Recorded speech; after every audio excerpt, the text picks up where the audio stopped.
animistes, bouddhistes, brahmanistes, ou témoins de Jéhovah, c'est dit chrétien. Mon frère, tu te dis chrétien parce que tu es membre d'une église. Tu dis que tu es chrétien parce que tu es baptisé et confirmé. Tu dis que tu es chrétien parce que tu as fait une école théologique ou une école biblique. Tu dis que tu es chrétien parce que tes parents sont chrétiens. Tu dis que tu es 100% catholique, protestant, baptiste, évangélique ou même pentecôtiste. Tu dis que tu es chrétien parce que tu as reçu tous les sacrements. Tu dis que tu es chrétien parce que tu donnes tout ton argent à l'église. Tu dis que tu es chrétien parce que le pasteur dit que tu es un bon chrétien. Tu dis que tu es chrétien parce que tu chantes à la chorale. Tu dis que tu es chrétien parce que ton père est ancien au pasteur. Mais alors, tu es chrétien et tu mens en jurant au nom des dieux. Tu es chrétien et tu commets l'adultère et la fornication. Tu es chrétien et tu regardes des films malsains. Tu es chrétien et tu te masturbes. Tu es chrétien et tu fais la cour à tous ceux ou celles qui te plaisent. Tu es chrétien et tu ne recherches Dieu que les dimanches matins. Tu es chrétien et tu ne peux t'empêcher d'évoluer au travail. Tu es chrétien et tu es connu comme bagarreur dans ton quartier. Tu es chrétien et tu es connu comme querelleuse dans ton entourage. Tu es chrétien et tu insultes tout le monde. Tu es chrétien et tu consultes les marabouts et les magiciens. Tu es chrétien et tu vas au village soulever les crânes de tes parents pour enlever la malchance. Tu es chrétien et tu frappes ta femme tout le soir. Tu es chrétien et tu te vantes du nombre de bouteilles d'alcool que tu peux prendre. Tu es chrétien et tu fais partie des cercles d'influence, Rose-Croix, Formation, Rotary et autres. Tout simplement parce que tu es assoiffé d'argent et de pouvoir. Oui, tu es chrétien et tu prends plaisir à faire ces choses et à les refaire encore sans regret. D'autant plus que le soir avant de te coucher, ou encore plus fort le dimanche matin, tu vas demander pardon à Dieu pendant les cultes et il te pardonnera parce que la chair est faible et l'esprit est disposé. Ça fait mal. Soyons sérieux. Dieu est-il devenu notre jouet? Crois-tu vraiment que le ciel est une poubelle où n'importe qui peut y entrer? Crois-tu que Dieu te demandera une carte de baptême à l'entrée du ciel? Crois-tu que Dieu comparera tes bonnes actions avec les mauvaises avant de décider de ton entrée au ciel? Crois-tu que Jésus est mort à la croix pour que nous continuions à pécher? Écoute un peu ceci. La Bible dit, tout homme est né pécheur et séparé de Dieu.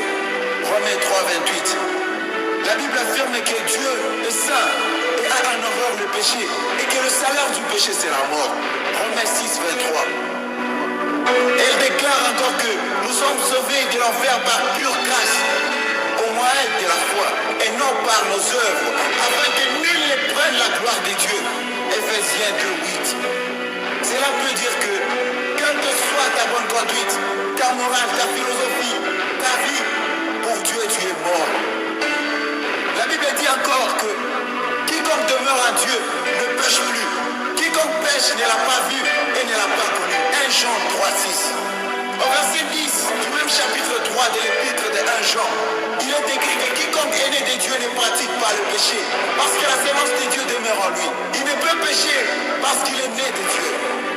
Lorsqu'on parle de pratique, on parle de quelque chose qu'on a l'habitude de faire, ou alors qu'on fait au quotidien. Cela dit ce passage. Ce passage nous dit clairement que le péché n'est plus une option pour ceux qui sont des dieux. En d'autres termes, ceux qui sont nés de Dieu ne se plaisent plus du péché. Un chrétien n'a plus ce qu'on appelle familièrement péché mignon, car il mène une vie acharnée contre tout ce dont son père a horreur. Que ce soit bien clair, Dieu ne peut pas enlever ce qu'on ne veut pas laisser. La seule chose qu'il nous demande, c'est faire notre part, c'est-à-dire prendre les dispositions pour ne plus tomber dans les mêmes situations, tout en comptant sur lui et sur le Saint-Esprit, ôter complètement ces péchés qui étaient pour nous une obsession. Ne te laisse pas convaincre par le diable qui veut te faire croire que tu ne peux pas vivre sans commettre tel ou tel péché. C'est faux. Dieu serait-il devenu un menteur? Crois-tu qu'il puisse nous demander de faire quelque chose qui soit impossible?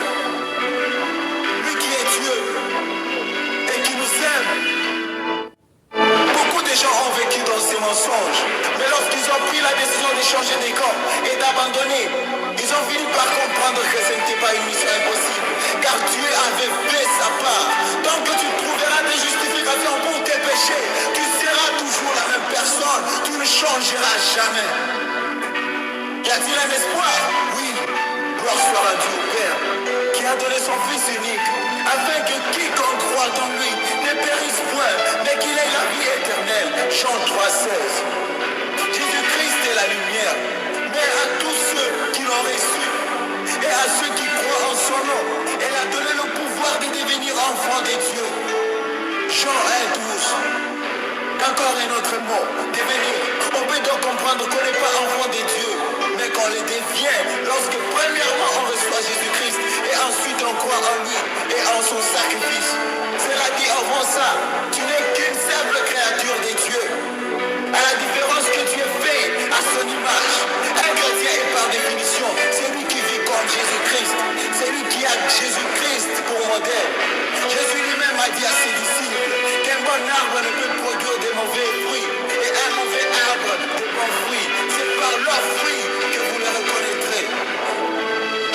La religion ne te sauvera pas. Jésus-Christ est le seul qui te sauvera. Si tu veux devenir un vrai enfant de Dieu et un véritable chrétien, voici trois démarches à suivre. Une, confesse tous tes péchés à Dieu, en lui disant que tu regrettes de les avoir commis.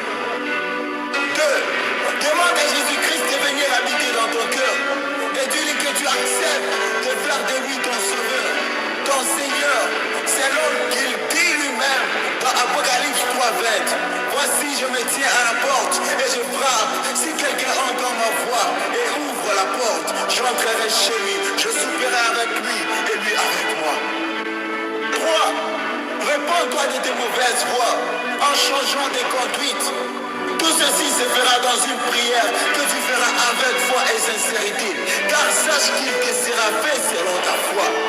Aussi Dieu ne regarde pas la longueur de ta prière, ni la beauté de tes phrases, ni encore l'enchantiment de tes mots, mais à l'attitude de ton cœur lorsque tu lui demandes d'y entrer et de faire de toi son enfant. Sache que Jésus-Christ est fidèle et il entrera comme il a promis. En entrant, il te baptise du Saint-Esprit, car lui seul a ce pouvoir. Jean-Baptiste pouvait encore dire, moi je vous baptise d'eau, mais celui qui vient est plus puissant que moi. C'est lui qui vous baptisera du Saint-Esprit et de feu. La Bible dit encore que si tu confesses de ta bouche le Seigneur Jésus-Christ, et si tu crois dans ton cœur que Dieu l'a ressuscité des morts, tu seras sauvé. Romains 10, 9 à 10. La Bible nous enseigne que la mort de Jésus sur la croix a effacé toute la condamnation.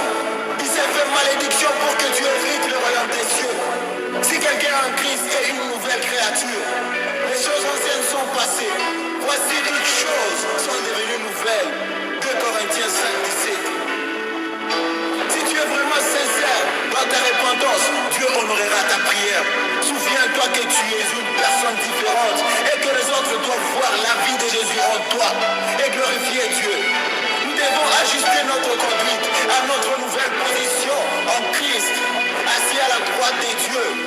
Nous sommes tombés d'accord avec Dieu en ceci, comme s'il y a des mises à mort et des renoncements à effectuer, pour que notre caractère et notre comportement s'écartent sur ce que nous sommes.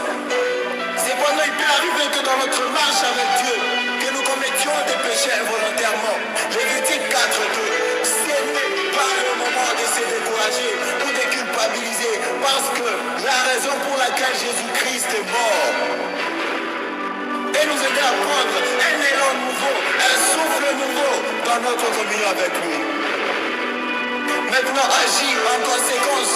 Parle à Dieu chaque jour par la prière. Jean 15, 7. Lis la Bible chaque jour. Acte 17, 11. Obéis à Dieu moment après moment. Jean 14, 21. Témoigne de Jésus par ta vie et par tes paroles. Matthieu 4, 19. Jean 15, 8. Fais confiance à Dieu pour chaque détail de ta vie. 1 Pierre 5, 7. Laisse le Saint-Esprit diriger ta vie. Ton témoignage et le rendre puissant. Galates 5, 16, 17. Maintenant tu es libre. Tu peux fouler la grâce qui t'a été offerte par Jésus-Christ. Il a 2017 ans sur la croix du Calvaire. Mais sache qu'on ne se moque pas de Dieu. Ce que nous aurons ayons sémé, nous le moissonnerons aussi. Voici, je viens bientôt, dit Jésus dans Apocalypse 22:7. Heureux celui qui garde les paroles de la prophétie de ces livres. Que celui qui est injuste soit encore injuste. Que celui qui est souillé s'essuie encore. Et que celui qui est saint se sanctifie davantage. Voici, je viens bientôt. Et ma rétribution est avec moi. Pour rendre à chacun selon ses que son œuvre. Je suis l'alpha et l'oméga, le premier et le dernier, le commencement et la fin. Heureux ceux qui lavent leur robe afin d'avoir droit à l'arbre de vie et d'entrer dans les portes dans la ville. Et hors les chiens, les enchanteurs, les impudiques, les meurtriers, les idolâtres, et quiconque aime et pratique le mensonge. Apocalypse 22:11-15. Seigneur, aie pitié de nous. Merci Seigneur pour ta gloire et ta puissance.